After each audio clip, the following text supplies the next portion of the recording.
Teens Larissa Scott is live at the Hoover Met right now, where an RV park is now open for evacuees who have come here. Hi, Larissa. Hi, that's right. I am here with Hoover City Council member Derek Murphy. So, Mr. Murphy, we're talking about what you guys are doing out here today for the evacuees. Tell me a little bit about what's going on. Well, to be in a situation we can help people in need is just great.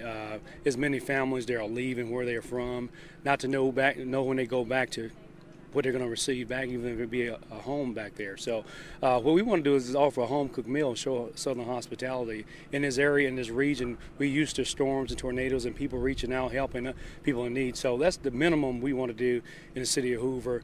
And so myself and two of my buddies, we got together and pulled out the big grill, and we're going to be serving quite a bit of food here. And, how does it feel for you to have this city be kind of a sanctuary, a safe place for these people escaping?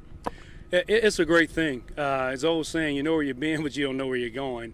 And for folks to seek refuge here and safety here, it's just great. And many of them don't know this area. They've never been here. They don't have any family.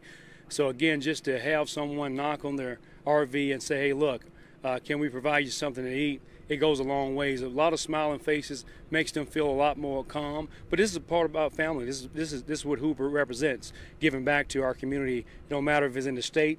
It doesn't matter. We're going to give back in any way we can. Thank you so much, Mr. Murphy. Thank you again. And we will be here with them. We have some evacuees are already lining up to eat, and we've talked to some families here, and they say, they're happy that they have come to a safe place, but obviously extremely nervous and scared for what's happening back home. Back to you. Larissa, it looks like there are a lot of RVs behind you. I'm sure, as you mentioned, you've been talking to people who are very appreciative. Do you know how many people they're expecting there? Right now, they say they have about 60 of their RV lots filled, and they assume that about 30 or more of those are evacuees, and they say they're expecting even more to come tonight. So they're not sure right now, but they are ready for these people to come to seek shelter here.